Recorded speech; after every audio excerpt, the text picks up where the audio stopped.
Editing is an art, but it's also a technical process. Lots of pressing buttons and typing numbers.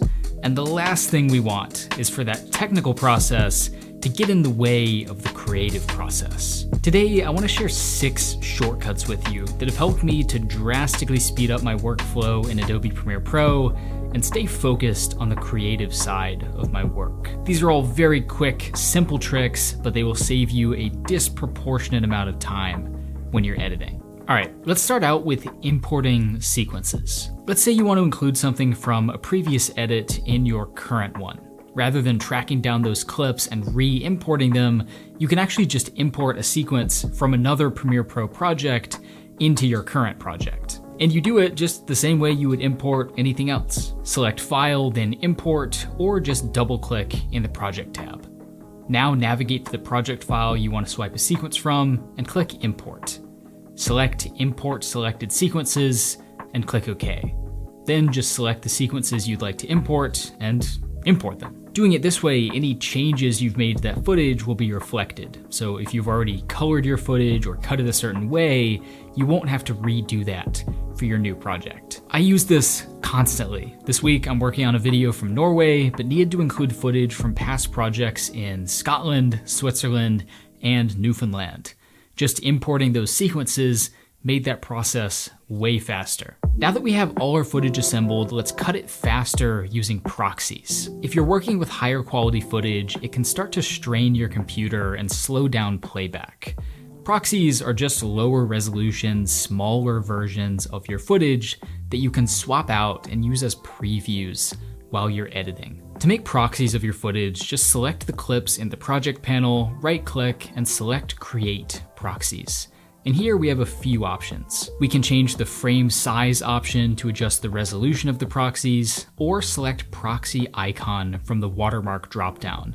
This just adds a watermark over the footage to indicate that you're looking at the proxy rather than the original clip.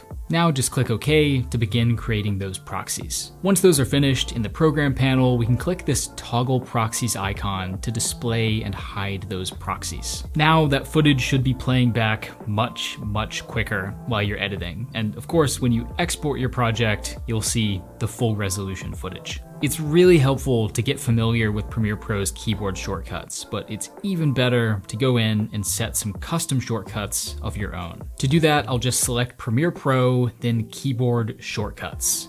Here we can click the box under Shortcut and press the desired key combination to add a new shortcut. We can also click this X on the corner of an existing shortcut to delete it. This way you have the option to really get in there and swap out the existing shortcuts for ones that make the most sense for you. The goal here is just to make your most frequently used actions more convenient. Things you do all the time. For me, that includes setting in and out points, toggling proxies, toggling effects, and full screening playback. And while we're at it setting up those custom shortcuts, let's go ahead and set up a custom workspace as well. Chances are you're resizing windows, moving them around, closing out the ones you're not using, and you might even be setting up a completely different layout depending on which part of the editing process you're working on. So let's go ahead and save a few of our favorite layouts as custom workspaces so we can quickly jump back to them rather than moving windows around all the time. To save your current layout as a custom workspace, just navigate to Window, then Workspaces, and select Save as New Workspace. Now just give that workspace a name and click OK. I have 3 of these set up. One for editing, one for color, and one for sound design. I can just navigate to Window, then Workspaces to quickly switch between them. At this point, our footage is all cut up on the timeline and we can start adding effects. And we can save ourselves a lot of time here by applying effects to the source clip. Let's say you've used the same clip multiple times throughout your project. When it comes time to color grade or add effects, you'll have to copy and paste them onto each use of that clip, or you can add them to the source. In the Effect Controls panel, let's select the effects we've added to that clip, right-click, and select Cut. Then just navigate to the Source tab, right-click again, and select Paste. Now, anywhere that clip appears in your project, those effects will be applied.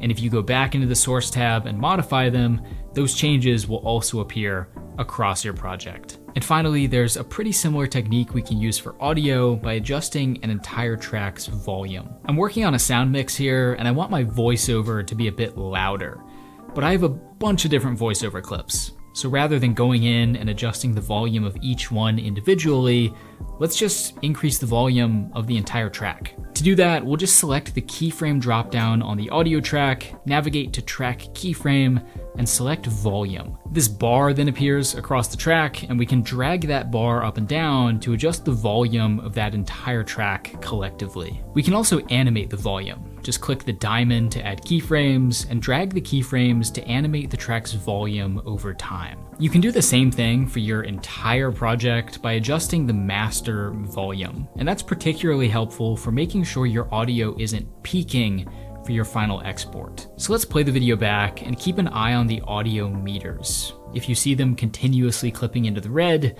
then the overall mix is too loud.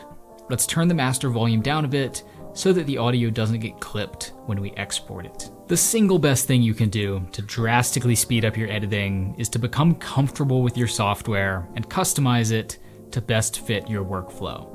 So get in there and start cutting your next project lightning fast using Adobe Premiere Pro.